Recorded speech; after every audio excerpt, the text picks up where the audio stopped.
Thank you for joining us. Del and I have been exploring this understanding of the principles for years now, and it's had such an incredible impact on both of our lives that we have changed everything that we're doing and shifted it into creating a space to share this with as many people as possible, because it's been so incredibly impactful. And just to give you a little bit of background with myself and my experience, I was on the search. I had in my 20s, I had like a little bucket list for myself, and I pretty much hit that bucket list and, got all the things that I wanted. And then I had a beautiful, healthy little baby and, this beautiful home that I was living in, and everything seemed hunky-dory, and I was miserable. And I will never forget, I was sitting in, my great room, custom painted and the whole 9 yards with Linda, you remember the silk pillows and,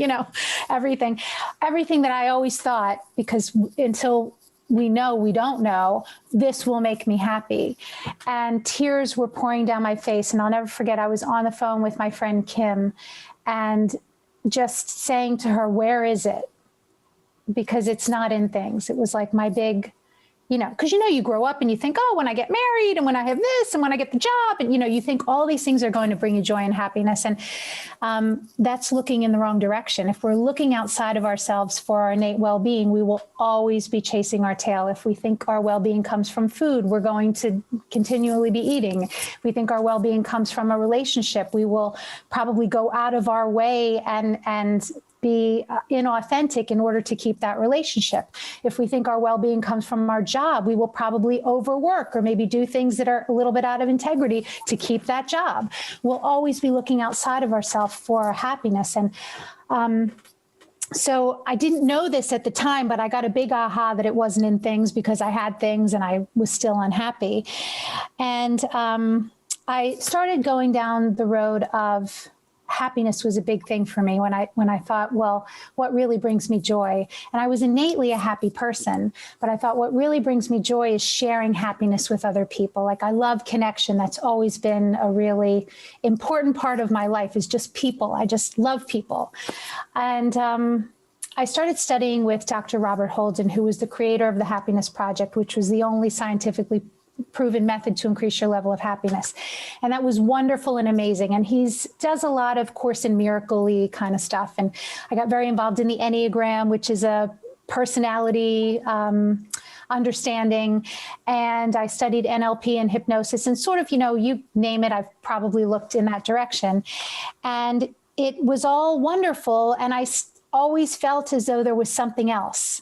I always felt like, okay, well, when I get this, when I really deeply understand this, then I won't have this block. I always had this story that like there was a block and I needed to cut the cord. And, there was always something more for me to learn, more for me to do. I was constantly running, trying to sort of find the next best thing, because I wanted to be enlightened. I wanted to have this deep understanding of life, and I wanted to have it all figured out.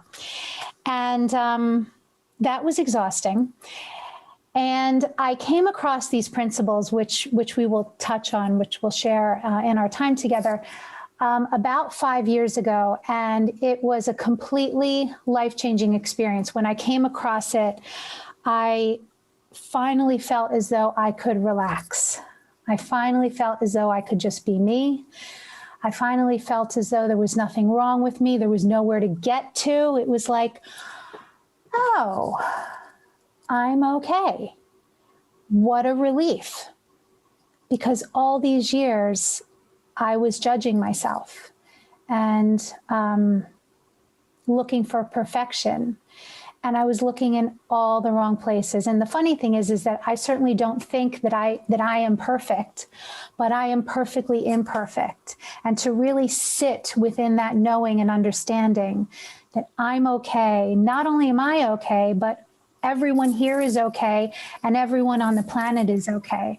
To see the innate well-being in myself and in everyone around me is not only a comfort, but what a huge, magnificent relief to know that I don't have to continue doing to be okay, that I am already in my fullness, that I don't have to look a certain way to be okay or be a certain weight, which that really made me crazy in my life. I was completely trapped by that at one point in my life. I don't have to have a certain income. I don't have to have my kid go to a certain school. Like all these things that in my life I thought were my identity. I didn't know that they weren't who I was.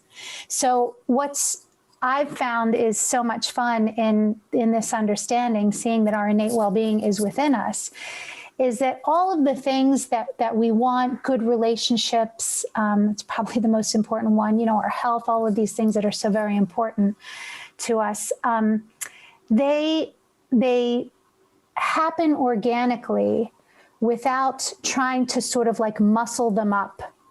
Okay. Like I don't have to manipulate a relationship for it to be the way I want it anymore. I don't have to work on forgiveness anymore. I don't have to try to fit things into a certain little box for it to be okay. It's already okay. This doesn't mean that I don't have likes and dislikes. It doesn't mean I don't have preferences. But what it means is that the outside world is no longer on the hook for my peace of mind. So that is really big. It's really big to the people in my life, but it's really big to me, because I don't have to go around controlling the outside in order for me to be okay. When we do that, that's completely exhausting. And it's not something that I think is feasible for anybody, right? To control the outside world in order for us to be okay. That peace is innately within us, no matter what's going on with our body, no matter what's going on with the world. We are okay. And that is the gift that we were given at birth. This magnificent life force, this truth that's flowing through us is always here. It's not just here when we feel good. It's here even when we don't feel good. And knowing that, deeply, deeply knowing that deep truth is a complete game changer, because I know that regardless of what's going on, I am okay. And it doesn't mean, Del and I've talked about this so often, it doesn't mean I don't do the roller coaster. I sure do. It doesn't mean I don't get upset. The tears were pouring down my face last night watching This Is Us. I still get upset. Lee kept saying to me, it's not real. It's not real. I'm like, but, you know, and I still get upset during life. You know, life still happens. There's things that I don't like. But there is this underlying peace and knowing, true knowing that it's all okay. And that to me is priceless. And just one thing I want to clarify, and Del and I have talked about this, you know, when I first saw this, I was very confused by the whole do nothing thing, like there's nothing for me to do. It does not mean that I sit around in prayer position and hope that my bills get paid, right? I function in the world. You know, I'm not walking around, you know, although I love white, I'm not wearing white all the time with like little angels singing around me. I'm like a normal human being that likes to get her hair done. And, you know, I haven't since COVID, but normally get my nails done. And, you know, all these things, like I'm still doing all the things that I love to do, but my life is richer because I don't have to take my roller coaster seriously, because there's this underlying peace that's within me that's just been complete game changer. And for those of you who may have known a little bit about my past, I had a very, very, very difficult relationship where there were more surprises after we got divorced than during, right? And the freedom that I have from that is mind-boggling. Like, I understand it because I just see that I'm not at effect of it. But to be able to come through a really crazy situation and really, really be okay, to really see the love in it, to really see the innocence of it and really see it, not just words, but like see it. To me, that's freedom of mind. And I think that's what we're all looking for is freedom of mind, because this is where we feel stuff. This is where life's happening. It's not actually happening out there. We're not experiencing the world.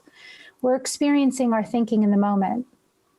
And that's going to change based on our level of awareness, which is always going up and down. So that's my story, and I'm sticking to it. Del?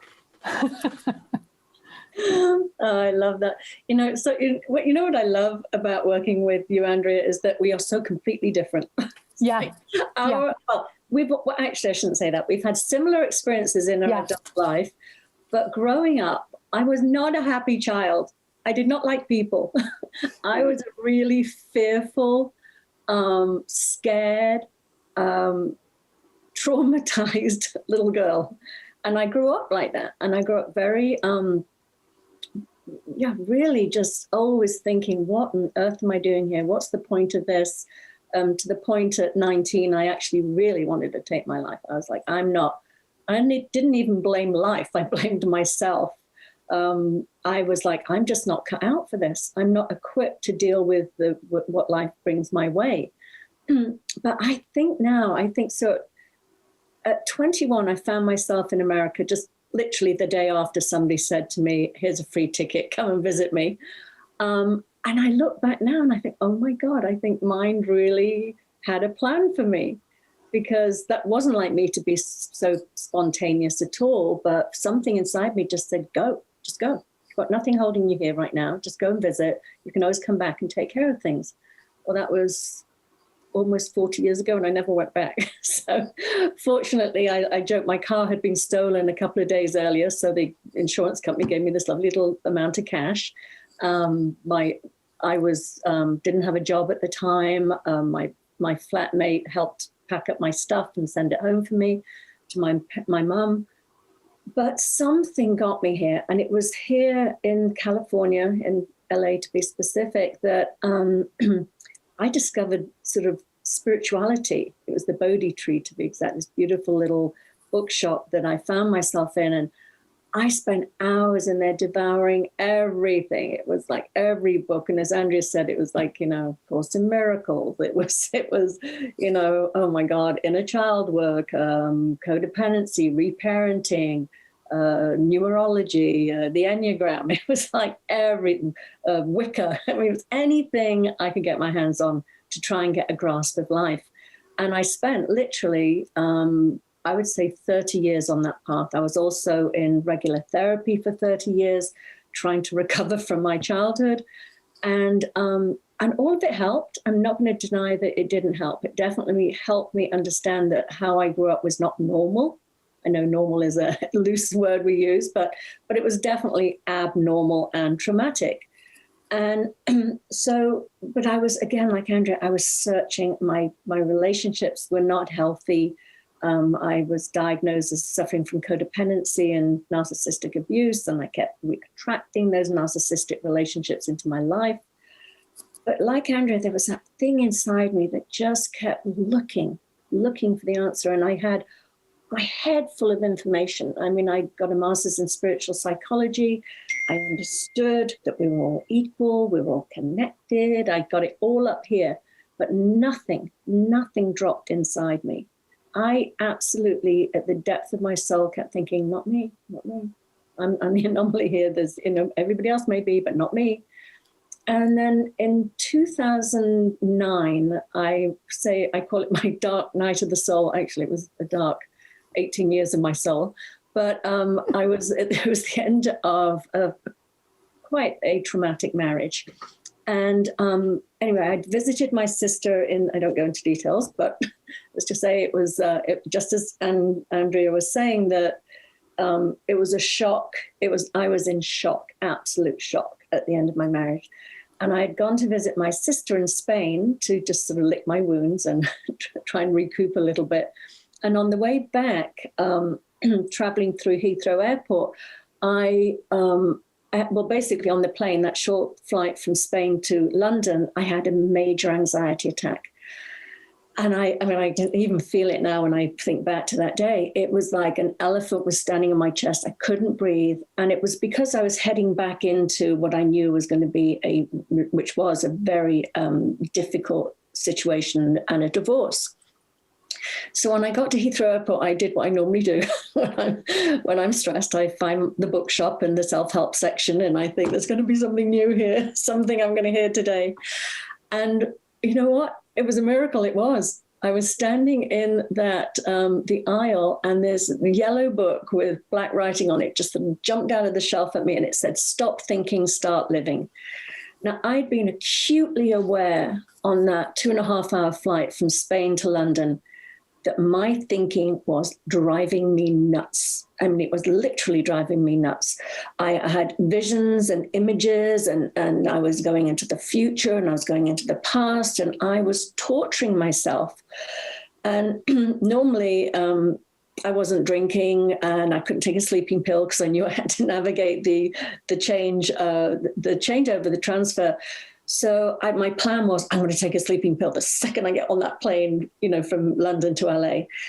But that book just spoke to me, and I took it off the shelf, and I bought it, and I rushed to get on the plane, and I opened it, and I did not sleep for those 10.5 hours. I just devoured the book from cover to cover. And there was something in it that I had never heard before. And it was written by a guy called Richard Carlson, who I'm sure you've all heard about. He ended up writing Don't Sweat the Small Stuff and things like that. But there was something about this original book that was pure principles.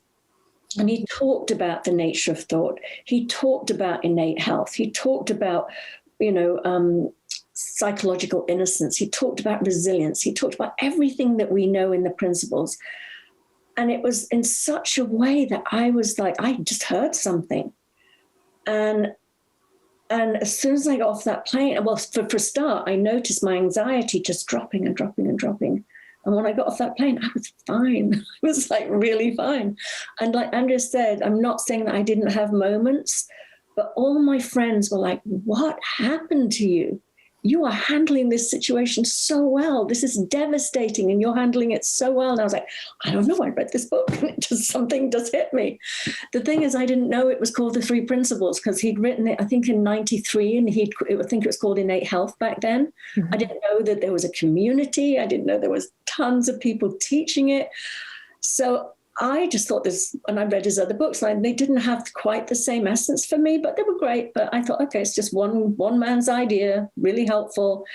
But it was only in 2015 I came across it again, and that's when I devoured it, lived it, breathed it, studied with everybody under the planet. I was a mentee of Pransky's and all these big teachers, Elsie Spittle and Dick and Bettinger, and anybody I could get my hands on to help what we call deepen our grounding in this. And everything that had been up there just started to drop in, just absolutely started to drop in. And I knew for the first time, like you knew from deep down in here, that I was equal to everybody else. And as Andrea said, I wasn't broken. And I'd spent those years, that 30 plus years before that, trying to fix myself, going to therapy every week, 5 years after the relationship was over, to still keep talking about it because I couldn't understand it. Concepts such as separate realities helped me just let that go, which I'll maybe talk about a bit later today. But the big one for me that maybe I'll come back to, I'll let Andrea jump in for a minute, but my connection to my wisdom, I really want to talk about a little bit about that in a minute. Maybe I'll let Andrea talk first. But that part, the three parts, I think, all of it, I can't even separate. I was about to say, connecting with my wisdom again was massive for me. Knowing I was resilient, incredibly important. And knowing that I am pure potential. I'm not this set person. I'm not my personality. I'm not this image of myself I created as a small child and never thought to question and carried on living with it. I'm not my thinking. Oh my God, that mind full of, you're damaged, you're broken, you're less than, you're this, you're that. I'm not that. I innocently thought those thoughts were telling me something about me. I hadn't a clue that those are just thoughts that just rush through everybody, and they're just energy.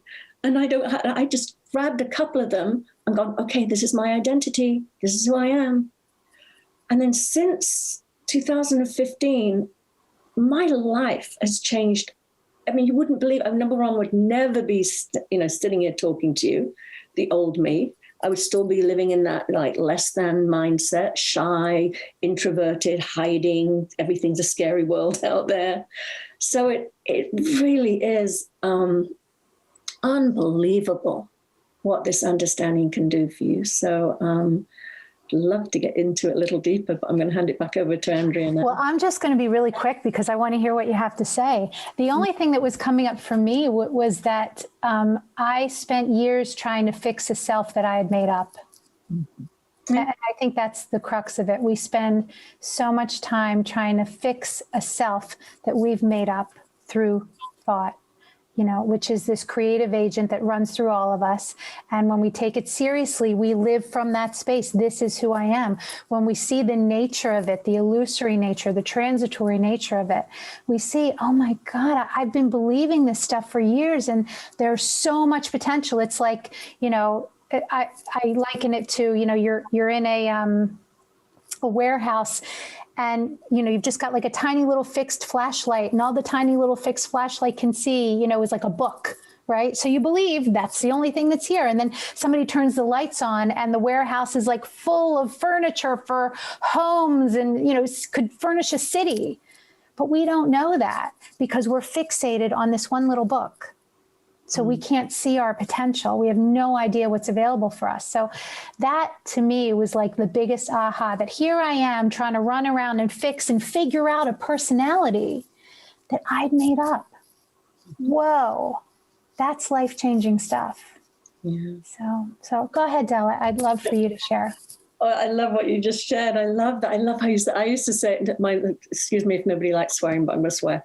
Cool. When I realized what I'd been doing, I was like, oh my God, I've been making up shit. And now I know what I'm doing. I can actually make up good shit. Yeah. Because we are really making it up. We are making it all up.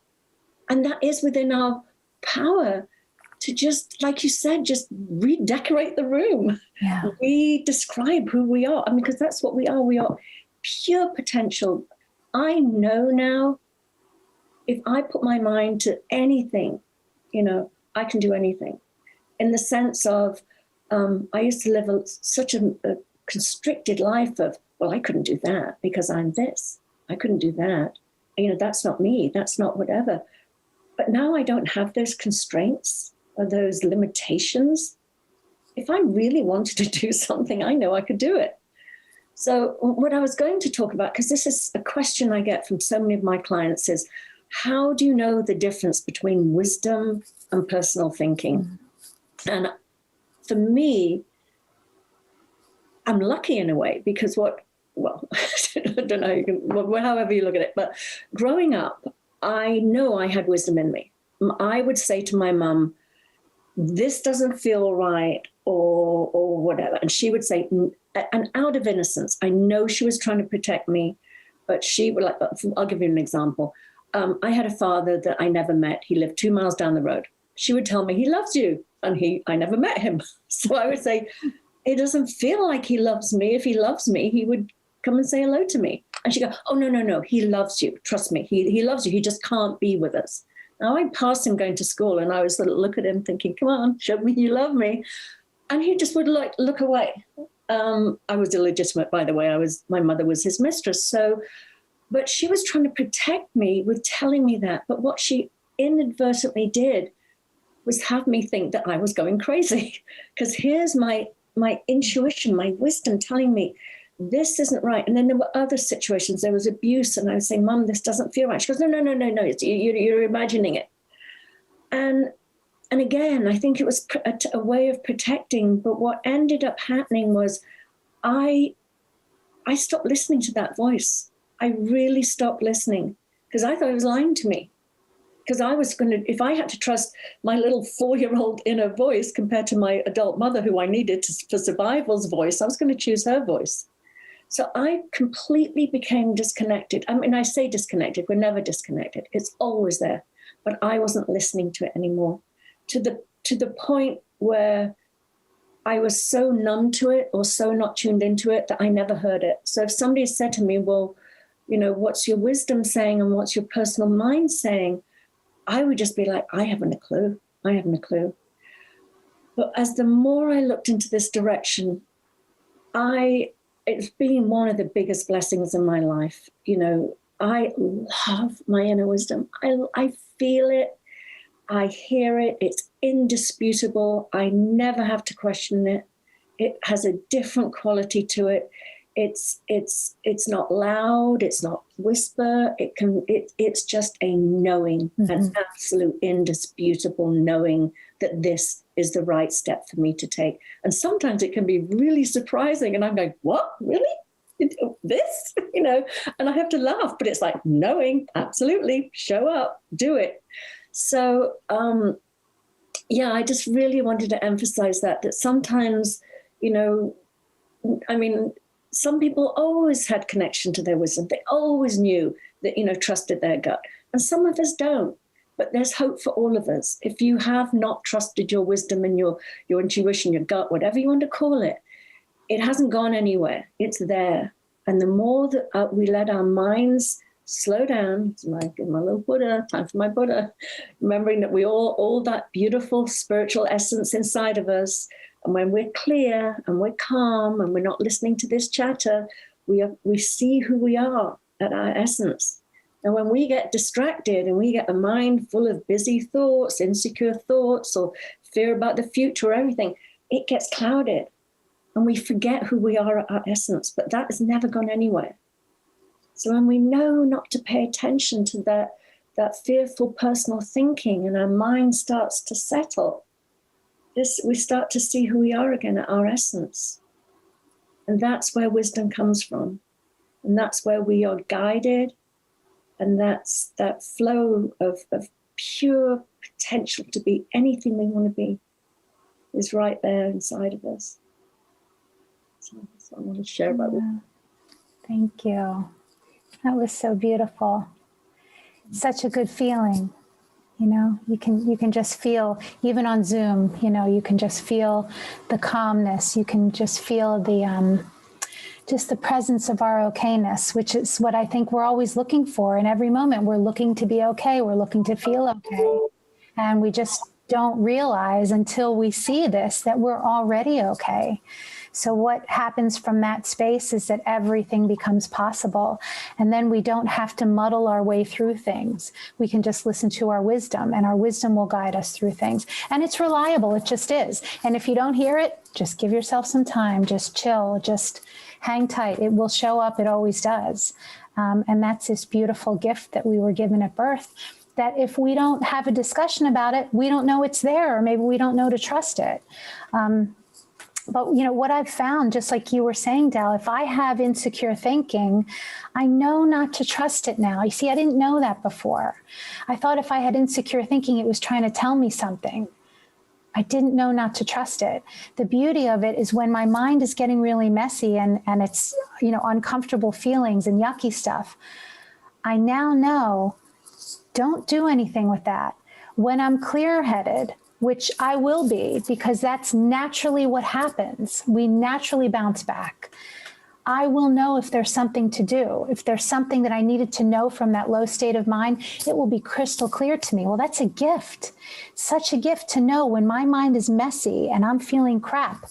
Don't do anything about it. Just let myself settle because I'm not clear. I cannot rely on that information. So again, it doesn't mean that I would stay in an uncomfortable relationship because I'm feeling bad and, you know, don't do anything when not feeling bad. No, what it means is that I will be clear momentarily or within the next hour or the next day. I will be clear and I will know this is not for me, but my not for me-ness will come from a space of wisdom, from a space of clarity, not from a space of fear. And that's the game changer. It really is. I want to open it up. If anybody has any questions, I know I put you all on mute. So what I'm going to do is if you want to, you can either raise your hand or you can just wave your hand and I will unmute you. If anybody has any questions. And if you don't, Del and I have the gift of gab, so it's not a problem. Yeah. Hi, Deb. Hi, Lovey. Hi, Del. Mwah. So happy to see you. Good to see you too, sweetheart. I just love what you were sharing, especially when it comes through wisdom and personal thinking, and it's astonishing when you start to understand and you start having a relationship with that wisdom and start trusting that wisdom. You can tell when you're really, really caught up. You can tell when wisdom's coming through and when it's not. And it's such a comforting thing to know that we're not those storms in our mind. We're not the thought storms. That we're not that personal thinking. We're not that insecure thinking. But it's just what a mind does at times. And what I found so interesting over the years since learning this is I used to think I needed a really quiet mind to hear wisdom. So I would try to get really, really quiet. But what I see now is it works both ways. When wisdom comes in, it quiets down the thinking. Just as much as when I quiet down my thinking, wisdom is clearer. But it can work both ways. So it's really fascinating. And I think along the lines of do nothing, I always like to clarify it as what's my next right thing. Sometimes it's do nothing. Sometimes it's not. Sometimes it is take an action, go for a walk. Not an action to fix the thought storm in my mind, but sometimes there is an action that does need to be taken. But that action arises from wisdom. And for me, it's God. It's God speaking in and through me. And that there's this fine balance in human form that there's so much that God takes care of that we don't have to. The planet's held in place. It spins at just the right speed. We have gravity, our hearts beat, our food digests, our lungs breathe. We don't have to do anything to know that God is within us and at work. Wisdom's within us and at work. But then there's other things in this human form that we do need to take action on and right action on and discerning. And it's truly something that can happen really quickly. It's not like you have to reach an enlightened state to start recognizing wisdom. But that wisdom allows us in every area of our life to know what our next right step is. How do we love as God loves? How do we see people through the eyes of grace? How do we navigate in business? How do we, I'm in a season of physical unwellness right now. How do I know what my next right step is? Do I let a symptom just go and kind of resolve itself, or do I need to get medical attention for it? But that all comes from wisdom. It never comes from the thought storm in my mind that automatically says, you have to do this, you have to do that. But when that wisdom arises, we know what to do. And sometimes it's so present and normal that it doesn't feel like anything. Sometimes it's like, oh yeah, that's what I need to do. And sometimes it's just like this mind-blowing, wow, oh my goodness, I never saw that before.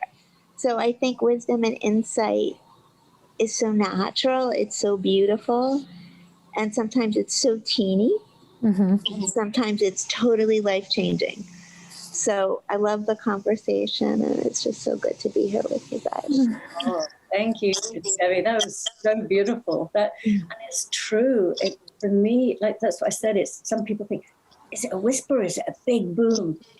I've experienced it so many different ways. Sometimes it's actually a voice that I actually hear a voice from outside. Sometimes it's a nudge. Sometimes it's I can tell that it's a difference in quality for me. When I'm in my personal thinking, that's like a rat's cage with a wheel in it, and it's smelly and it's rattling and it's noisy and it's going round and round and round and it's not getting anywhere. Or there's this sort of like flowing, this sort of like unfolding. It's the energy that's what lets me know. It's not the content, it's just the energy of how it how it shows up for me. So that's what I tune into. Like Andrea, it's the feeling. I know when it's sped up and it's tinny and noisy and smelly. And I know when it's that gentle sort of unfolding. Yeah. But I love what you said too about we don't. I can still get caught up. We all do. Yeah. But I can still hear my wisdom amongst the. I love that because it's a tuning into the energy, I think, rather than the, did I hear it? Did I hear it right? Did I get the directions right?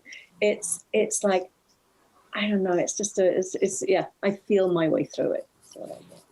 Yeah. Yes. Thank you, Debbie. That was so eloquent, so perfectly said. Yeah. Yeah. So perfectly said. Thank you, dear. I'm so happy you're here. Mwah. I don't know if anybody else has any questions. You are welcome to do this or not. What else do you want to share? Or if there's something that you want to share that you've seen, we'd love to hear from you. I'll do a little go around. Okay. Well, I can very happily piggyback on what Debbie was saying, because especially about the do nothing, because it can be very confusing in the beginning when you first come across these principles.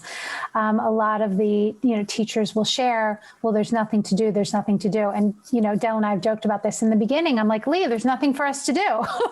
So I was like, how literally do I take that? But what it actually is pointing to is that we don't have to do anything about our thinking. NLP, which is a wonderful skill, is all about changing your thinking. So it's actually a lot of work. It's actually a lot of work and can be very confusing.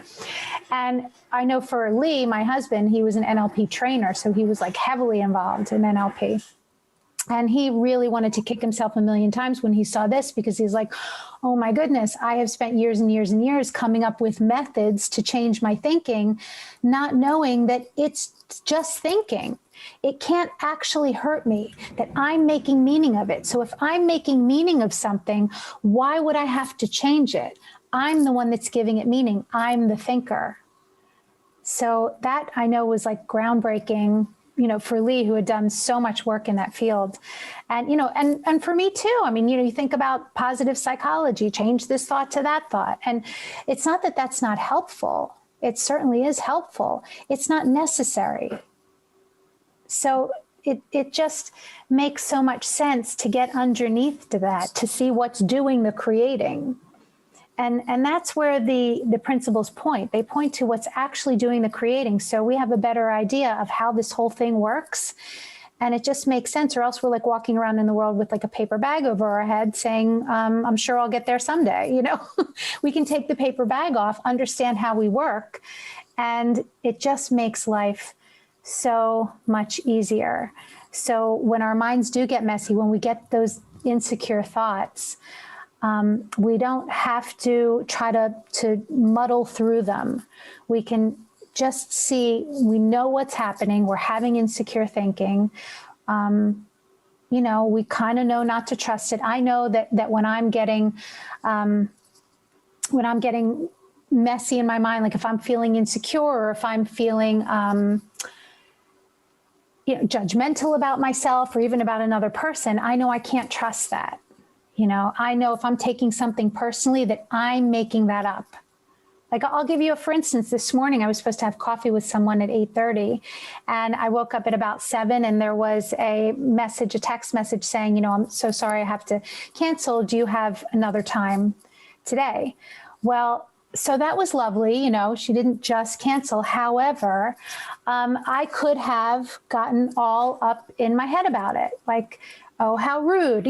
Who knows what I could have made up. But previously in my life, like if something would have canceled, I would have made up a story about it. I would have maybe hung on to that. Or if you send an email and you don't get a reply right away, can you imagine all the time that we spend worrying about who's responded and who hasn't responded to our emails? I mean, as silly as it sounds, that can take up a lot of our headspace. And once you see that that's all made of thought, it's like, oh, I don't have to take that messiness so seriously. Like, I don't even have to give that any energy. and it'll work itself out on its own, because it always does. And that's the big thing we're talking about wisdom, that's really been a game changer for me, is I no longer, Richard Carlson here, sweat the small stuff. I just don't. Even the big stuff, if something doesn't work out, I have such a deep trust that it's okay, that it's not working out because it's not the right time, or it's not meant to work out, or it's not the right direction for me. Like, I know that. So I'm no longer at the mercy of what happens in my life. Again, doesn't mean that I love everything that's going on, but I'm not at the mercy of it anymore. So it's not a life or death situation for me, whether something works out or not. So that's just been incredibly freeing. Yeah, I love what you're saying. I want to just jump on that thing Please. for a minute and I know we have a question which I'd like to address too. Oh, yes. Both of us can address. But on that not doing anything, I have never, ever been so busy in my life. I did not get, I heard the not doing anything. But what happened for me is I started to not spend time up here planning and strategizing and scaring myself to death into non-action. That whole thing, as I said, that whole, sorry, I was just looking at the chat there for a second.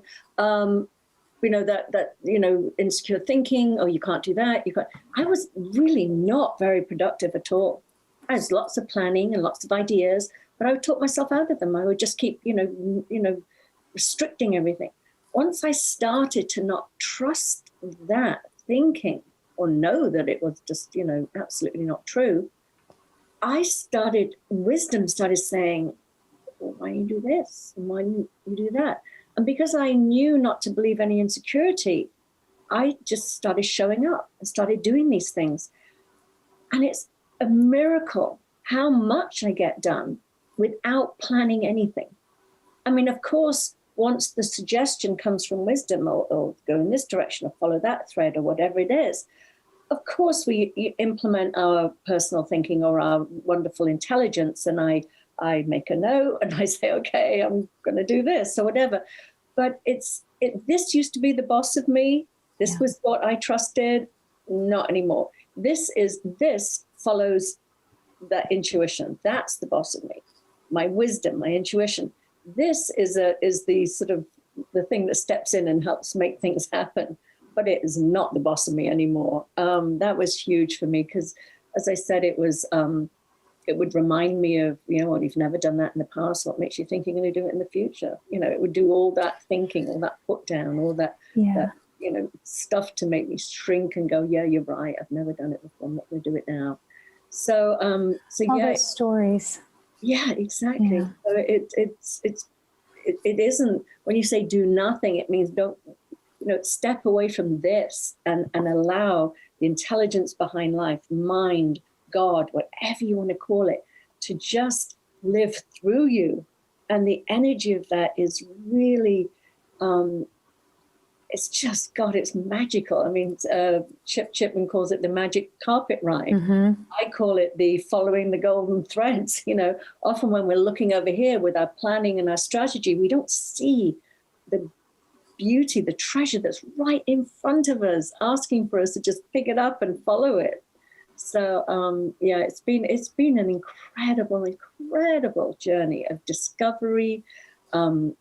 Sorry, I'm yes, all of those are lovely. I'm going to join in too now and talk about the books. Some of my favorite books. Let me see what we've got here. Michael Neal's Love Him, Exquisite Mind. That's wonderful from Terry. Some of my favorite books are I love Elsie Spittle's. Wonderful, yes. And there's another one I've read all of Elsie's. They're just magical and very easy to dip into. Dick and Bettinger and Natasha Coming Home is wonderful, yeah. And if you have any habits, which I'm sorry, I don't think it's a person on the planet that doesn't have some type of habit, whether your habit is overthinking or overeating or drinking or relationship addiction or whatever it is. Dr. Amy Johnson's Little Book of Big Change is incredible. Yeah. So there's tons of maybe we'll, you know what, should we do a little book list when we send out the... Yeah, we can do. I was just thinking that Maddie, because I know my sweet Maddie, and I think she would enjoy Michael's writing. That's why it popped up for me. I just think that, that you would just get a kick out of him. Yeah, and The Space Within is another one of his. Yes. That I loved. Yeah. I also put in the chat, if the course that we have coming up, if any of you want to take a look at it. It starts next Thursday, and we're going to be, each week, we're going to be exploring the principles, a different topic. We're going to be looking at anxiety and depression, our own resilience, creating healthy relationships, habits and addictions. We're going to be exploring freedom from grief and fear. We're going to be talking about that, and just getting comfortable with the unknown. So those are some of the topics. And if you just want to take a peek at the page, you can see what we'll be doing over the next 8 weeks. But we're extending the early bird. Yes, we have our early bird. So if you can hop on, and if you have any questions, you can always contact Del and I on Facebook, send us a message, or if you can contact us via email. We would love to share the next 8 weeks with you. It's been a wonderful course. It's our third one so far, and we have people that are coming back for the third time, which is fantastic. And it's just a very nice, intimate group, and we get to know one another. And the beauty of it is you can share as much or as little as you want. You don't have to say a word. You can pipe in.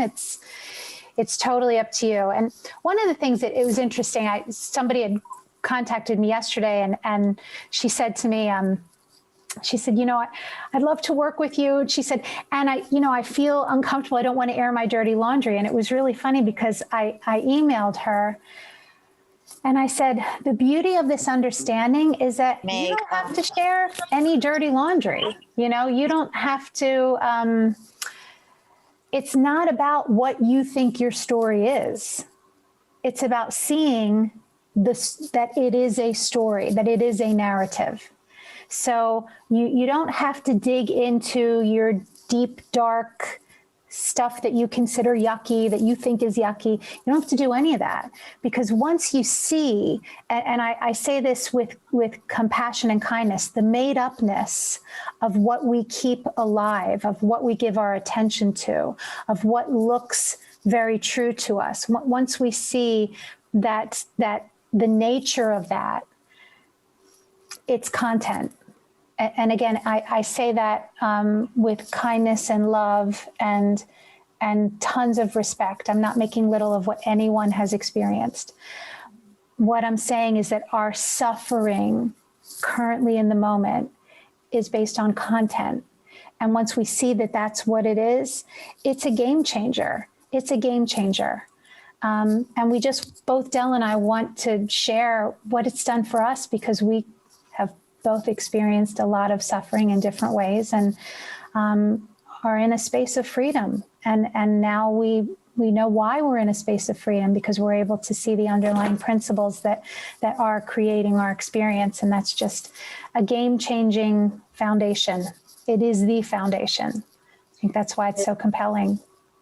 Yeah, and I just want to jump onto that, because I know when I first came across the principles, I was going through a very hard time. Not first, but when I went back into them in 2015, I'd lost 3 people in my family: my sister, my mother, and my sister-in-law within an 8-month period, and a lot of other stuff was going on because we had a family business, and I almost didn't stay in the community because I felt that my experience of life was being dismissed, and I wasn't ready for that. So I really want to put that caveat in there that as much as we can point you in another direction, we absolutely support whatever you're going through. It is a safe place. Yeah. With a group of women we've had in our previous, there's been tears, there's been sharing. It's a safe, beautiful place to share what you're going through. There is no spiritual bypass.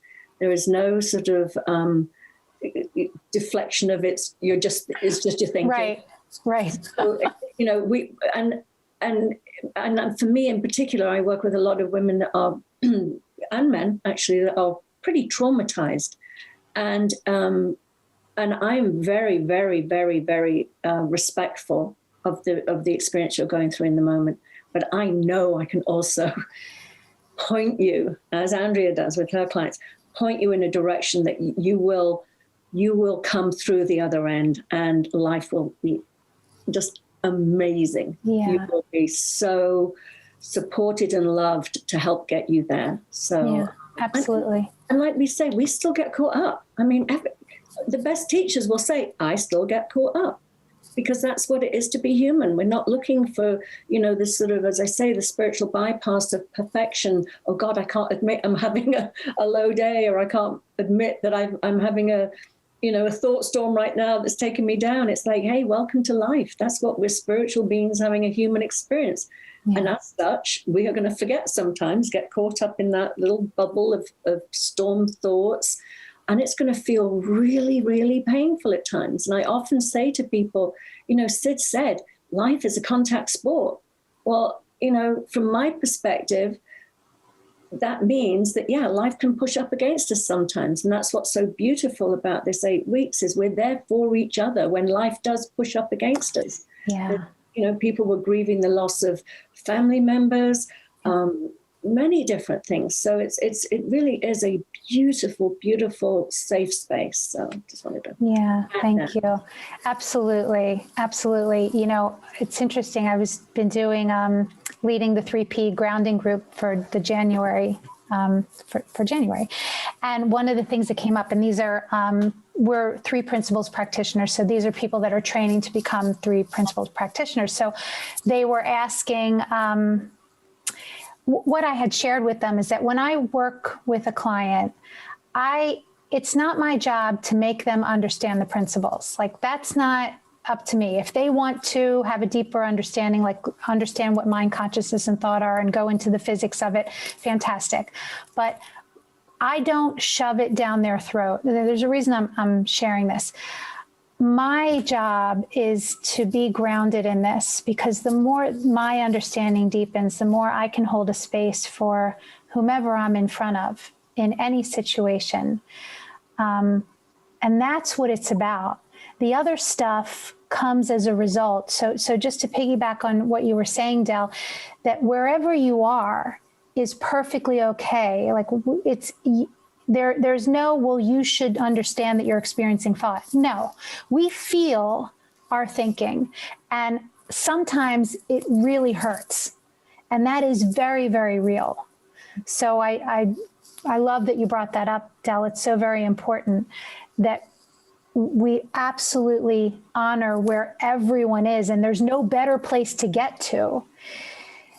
It's the more I see within me that there's an underlying okayness, the more I see that within everyone that I come in contact with. That's helpful. That's helpful. So I just wanted to share that, because it's so important to have the understanding that there's no sort of shaming or, well, don't you know it's thought, there's none of that going on. We're human, and we're here to encourage all of us that we're in contact with to be okay with our humanness, just to be okay with it.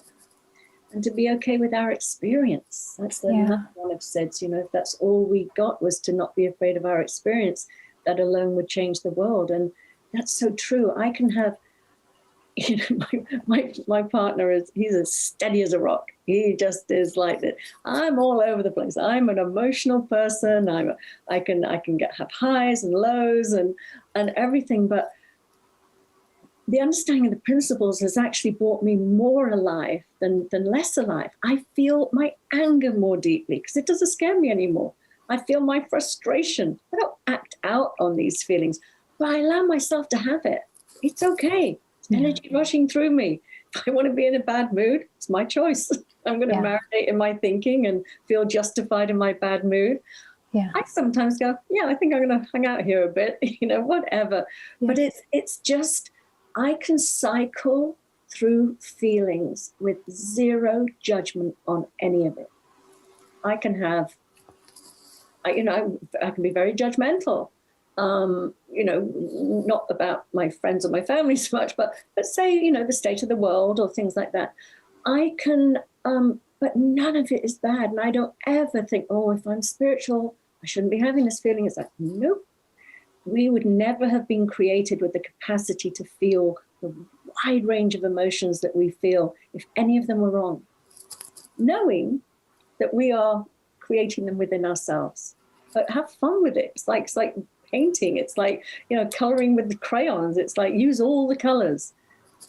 But ultimately, we know that we are creating that piece of art for ourselves. We can't blame anybody else or our environment for how we feel. Yeah. But there's nothing wrong with feeling it all. I really, really want to emphasize that too. Yeah. Thank you. Does anybody have any questions? We certainly want to honor everybody's time. Linda, did I see you do this? No? Okay. Okay. All right. Did you have anything else that you'd like to share, Del? No, fine. No? Okay. Okay. How about perfect. you? Hi, Judy. Let me see if I can unmute. Goodbye, or was she saying she has a question? Oh, I don't know. Judy, I have no idea. Judy, do you have to unmute yourself unless you were just saying goodbye? I don't know. Okay, I'm Hello, unmuted. Dear. Hi there. Hi. It's so nice to see you. It's so good to be here to see you. And Del, it's so nice to meet you. I was tuning in last week and finally got a chance to see you too. So this is really wonderful. I have to tell you, I spent my whole life trying to fit into my marriages. I was married twice and divorced twice.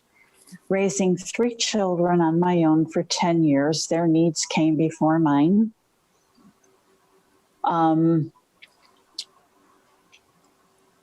Made myself sick because of all the stuff going on in your head. Had to have the best of everything. I call it my caviar taste on a beer budget. I love all of the stuff that I accumulated throughout the years, material stuff, which cluttered my life so badly that throughout my 30s, I was sick every single year. When I let go of all of that physical stuff, I felt relief. When I got out of my marriages and my kids got older, and I've been working since I was 16. I got married very young the first time, and it didn't work. I was too young and too naive for a lot of things. I won't go into that. Waited a while and got married the second time. And the second one happened to be an alcoholic who was physically and mentally abusive. And being the type that you don't give up, you try and make it work. My parents were married for 63 years. That's a hell of a milestone. Mm-hmm. And to try and recreate. And I had a great childhood. It's my adult life I screwed up. But I don't look at it as, it took me a long time to grow up and realize that I don't have to be anything to anyone except to myself. I'm responsible for me. I can teach my children things, but my children have their own life and their own path to live. The only thing that I can do is be there to support them, be there to help them if they ask for help or my advice. They can take it or leave it. But I'm not responsible for them. The only one I'm responsible for is me. And when I quit work and I retired, and I've been retired now it's going on 3 years, I felt such a freedom because I was no longer at someone else's beck and call. I was free to do what I wanted, when I wanted. And if I felt like doing nothing, that was okay. And to reiterate with Dell, because when she said about getting your crayons out and coloring, that's my new hobby. I do color by number. It's hysterical. It's like my inner child came back out. And I love it. I love that creative part of that. I always have. I used to be a list maker. And my lists became other lists. My mother used to say, "Do you still make lists?" I said, "Oh my God, Mom, of all the things you could remember about me, that you remember that?" I said, "Yeah, I still make lists, except now my lists have lists."